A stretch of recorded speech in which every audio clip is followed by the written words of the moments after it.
नमस्कार दोस्तों, मैं हूं अमनदीप और स्वागत है आप सभी का ईएनजी की लाइट के आज के इस वीडियो में। सिंबल्स एंड एब्रीवेशंस, इनका यूज बहुत सारे सब्जेक्ट्स में किया जाता है, रादर सब सब्जेक्ट्स में किया जाता है, लेकिन लैंग्वेजेस में खासकर इंग्लिश में हम इसे लिसनिंग स्किल के अंडर जो है वो समझते समझाते हैं। जब भी हम कुछ सुनते हैं तो उसका बेसिक पर्पज हमारा ये होता है कि हमें उसको समझना है।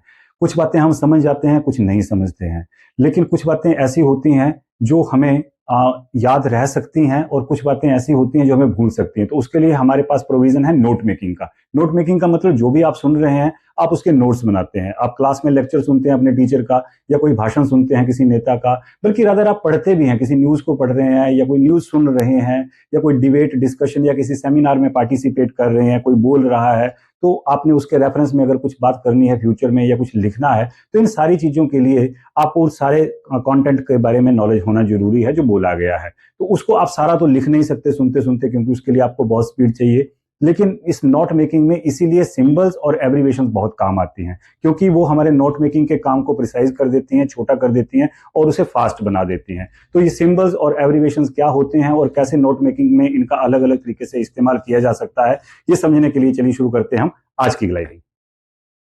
तो सिंबल्स और एब्रीवेशंस को समझने से पहले हम ये जानने की कोशिश करते हैं कि एग्जाम में जो आपसे क्वेश्चन पूछा जा सकता है वो कैसा होगा। चांसेस हैं कि आपको एक पैराग्राफ दिया जाए और आपको बोला जाए कि नोट मेकिंग करिए और नोट मेकिंग में आप सिंबल्स का यूज़ करिए। ये भी हो सकता है कि आपको कुछ सिंबल्स दिए जाएं और आपको मैच करने के लिए बोला जाए कि ये सिंबल किस चीज़ के लिए मैच कर रहा है या इस सिंबल का क्या मीनिंग होता है। एक साइड सिंबल दिए होंगे, दूसरी साइड हो सकता है कि आपको कुछ मीनिंग्स दिए हों और आपको मैच करने का काम दिया जाए। ये भी हो सकता है कि आपको कुछ सिंबल्स या एब्रिविएशंस दी जाएं और आपको बोला जाए कि इन्हें सेंटेंसेस में यूज़ करिए।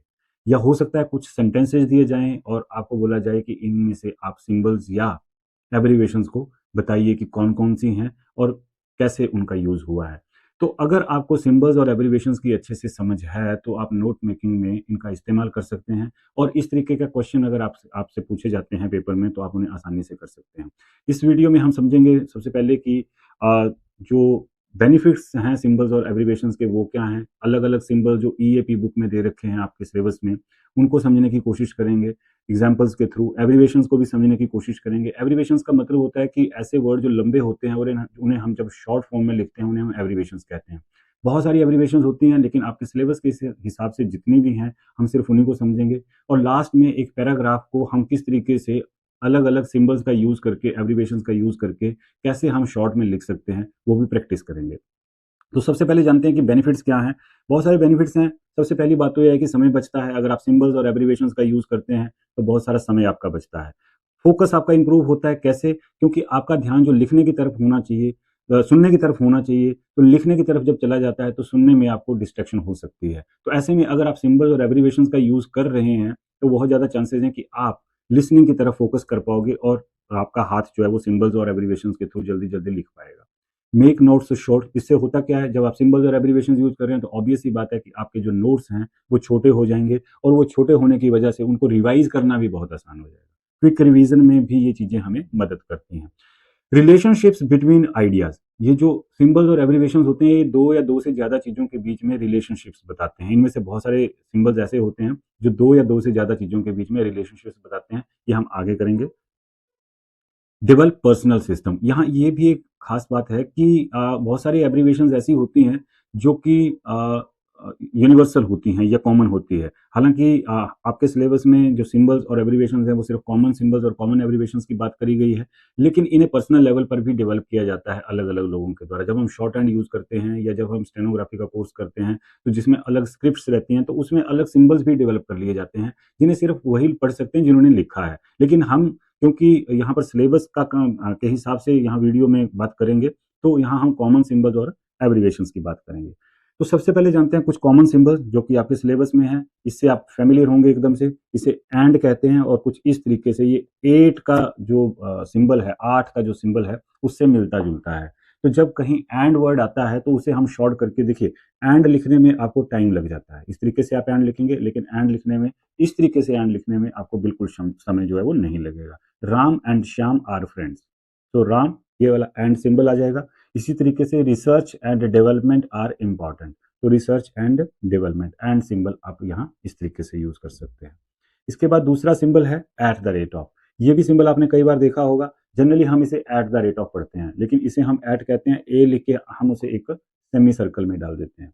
जैसे आपकी ईमेल आईडी है, आपका एड्रेस है और उसके बाद एट लिख के उसके बाद gmail.com है, तो ये जो चीज़ है एट, इसका मतलब होता है कोई फिक्स टाइमिंग या फिक्स चीज। जैसे the meeting is at 10 AM, देखिए कितना शॉर्ट हो गया, मीटिंग एट 10 AM। सिर्फ एट डालने से मीटिंग द की जरूरत नहीं रही, ठीक है, एट की जगह पे इज भी निकल गया, मीटिंग एट 10 AM।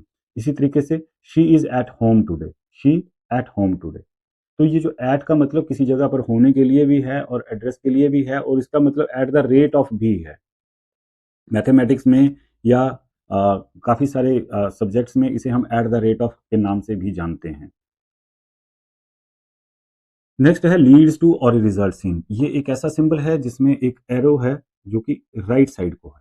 तो जब राइट साइड को एरो है तो इसका मतलब है लीड्स टू, और इसी तरीके से जब लेफ्ट साइड को एरो है तो उसका मतलब है कम्स फ्रॉम। अब ये लीड्स टू और कम्स फ्रॉम का क्या मतलब है?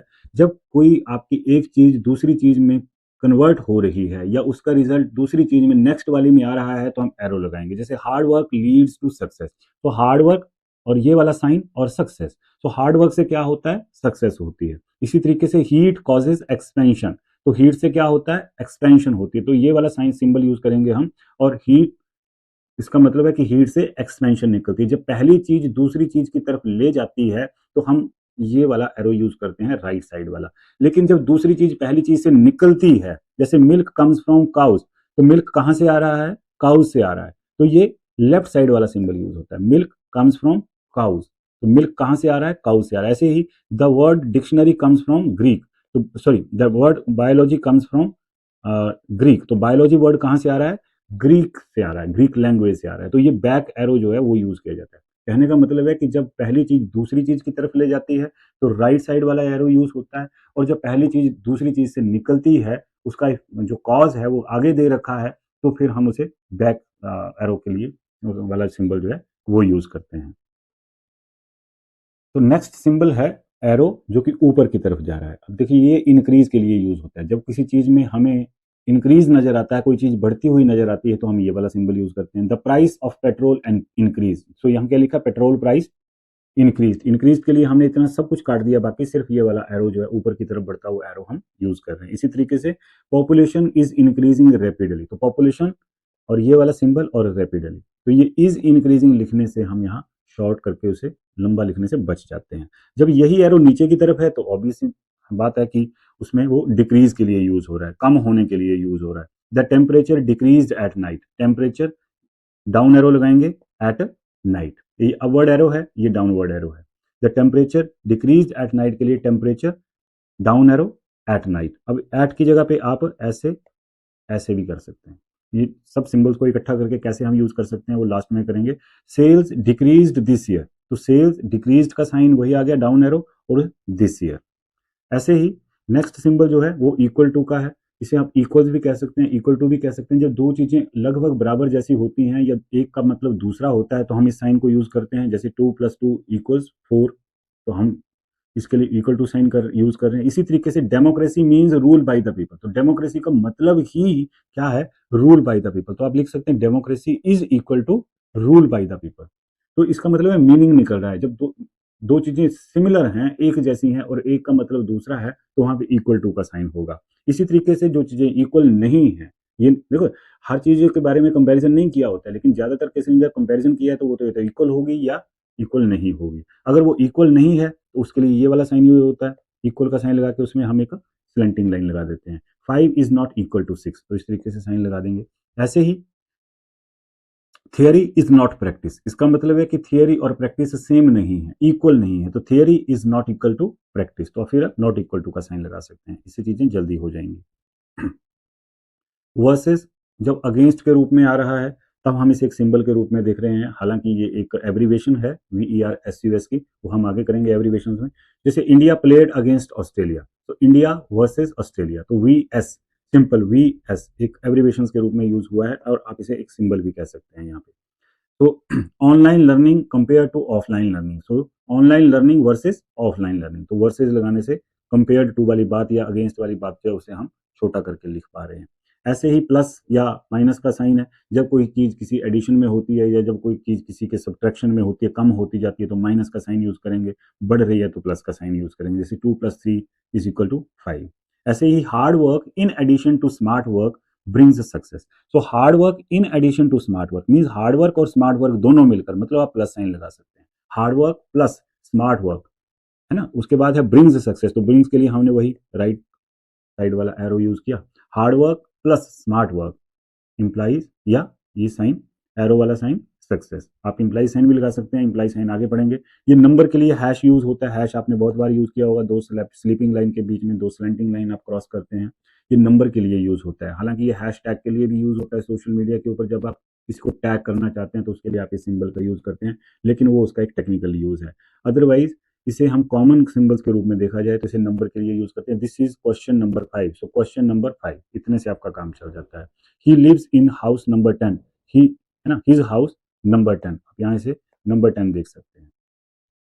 ये जो सिंबल है, जैसे एरो वाला सिंबल है, उसकी जगह पे आप इंप्लाइज वाला सिंबल भी यूज कर सकते हैं। मैथमेटिक्स में ये सिंबल यूज होता था, अलजेब्रा में देखा होगा आपने, या इक्वेशंस में देखा होगा, जहां इक्वल टू के साइन ऑलरेडी इक्वेशन में होता था, तो उसके नीचे हम एक स्टेप वाइज जब लिखते हैं तो ये इंप्लाइज का साइन यूज करते हैं। इसका मतलब होता है कि ऊपर जो चीज दे रखी है वही चीज नीचे है, बस उसका रूप बदला है, तो यहाँ उसके लिए भी यूज होगा। तो उसके लिए तो हमारे पास ये भी चीज है, ये वाला सिंबल भी है। लेकिन जब इफ देन के केस में आता है कि अगर ऐसा हो रहा है तो फिर ऐसा होगा, तो उस केस में हम इस इंप्लाई साइन को यूज करते हैं। जैसे if it rains then the match will be cancel, अभी कंडीशन है इफ इट रेन्स, अगर बारिश होती है तो मैच कैंसिल हो जाए, तो लिखा it rains implies match cancel, अगर बारिश हुई तो मैच कैंसिल हो जाएगा। हार्ड वर्क इंप्लाइज सक्सेस, यहाँ तो इंप्लाइज दे ही रखा है, अगर, है ना, तो आप ये वाला सिंबल भी यूज कर सकते हैं और ये सिंगल एरो वाला भी आप यूज कर सकते हैं, दोनों ही सिंबल्स आप यूज कर सकते हैं यहाँ पर, ठीक है।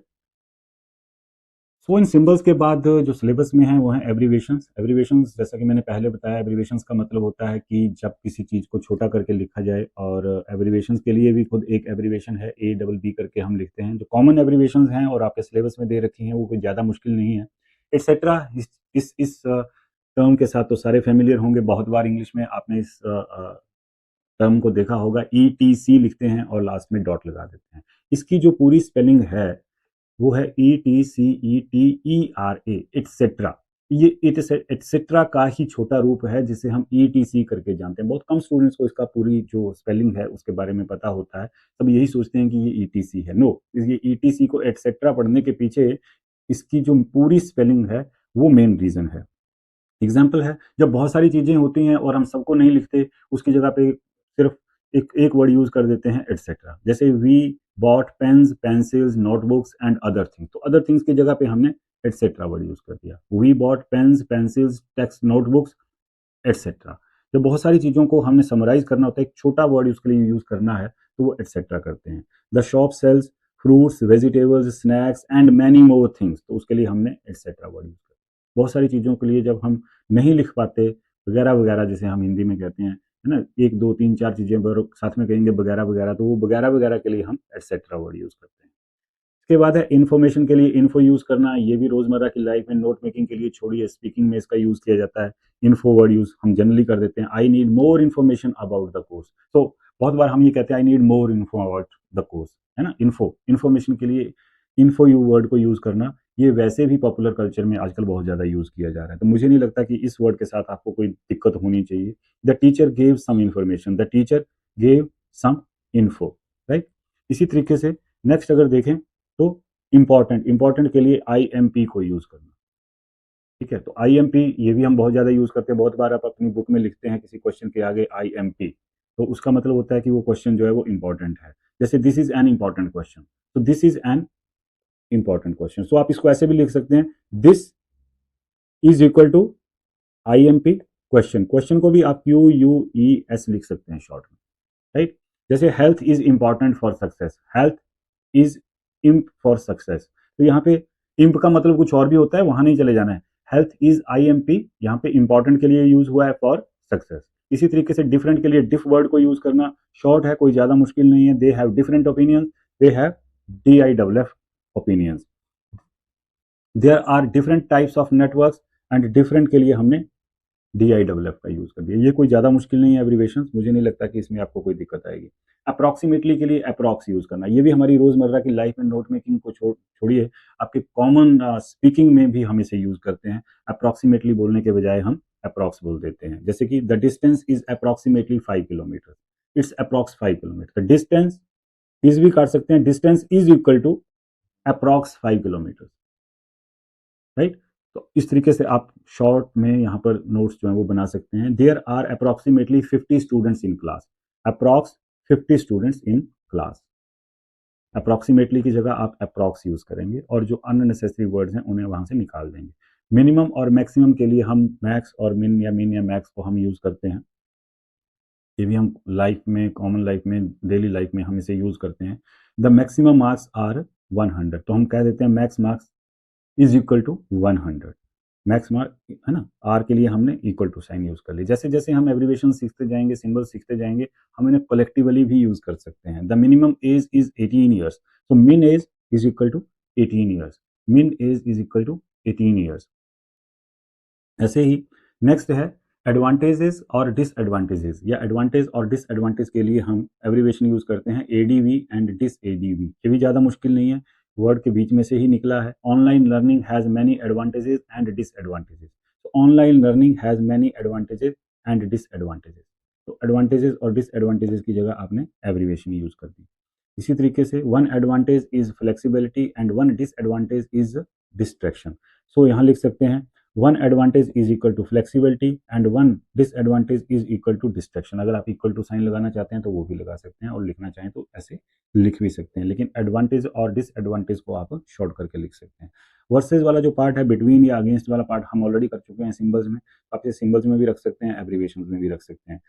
अगर आप एब्रीवेशन में रखेंगे तो ज़्यादा अच्छा रहेगा, क्योंकि डिपेंड करता है कि एग्जामिनर उसको किस तरीके से लेता है। तो ये सिंबल के बारे में, इसको सिंबल कंसीडर करना कुछ मतभेद हो भी सकते हैं, लेकिन एब्रीवेशन जो है ये डेफिनेटली है। So India played versus Australia, so India versus Australia, इसको वीएस करके भी लिखते हैं और वी स्लैश ऐसे एस करके भी लिखते हैं।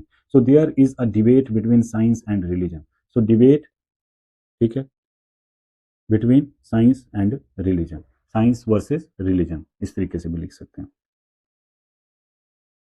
नेक्स्ट जो है वो है बिकॉज, हालांकि ये बहुत कम यूज होती है, B/C, जब आप बिकॉज वर्ड का यूज करते हैं। He was absent because he was sick, so he was absent because, यहाँ आप ही वॉज को काट भी सकते हैं, he was absent because sick, right.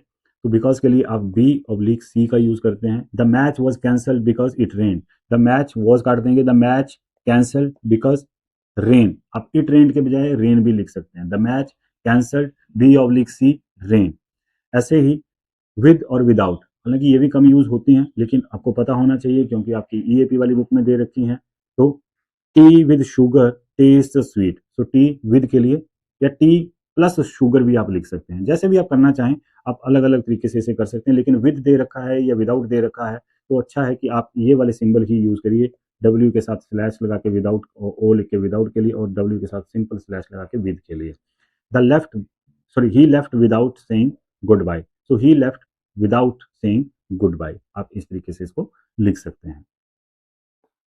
तो अब लास्ट में एक एक्सरसाइज के एग्जाम्पल के थ्रू इसको समझने की कोशिश करते हैं। आप वीडियो को यहाँ पॉज करके इस पैराग्राफ को पढ़ सकते हैं और फिर हम देखते हैं कि कैसे अलग अलग वर्ड जो यहाँ पर आए हैं, कैसे जब नोट मेकिंग करेंगे तो कैसे हम उन्हें सिंबल्स में या एब्रीवेशन में यूज करके हम उन्हें लिख सकते हैं। तो यहाँ आप इसे एक या दो बार इसे रीड करिए और अंडरलाइन या दिमाग में बिठाने की कोशिश करिए कि कौन कौन से ऐसे वर्ड्स हो सकते हैं, और उसके बाद आप यहाँ से उन्हें मैच कर सकते हैं। हालांकि इसके अलावा भी हैं, जैसे the teacher said that computer networks are important because they connect, है ना। अब डिफरेंट डिवाइसेस, अब डिफरेंट के लिए यहाँ डिफ वर्ड यूज हो सकता है, ठीक है।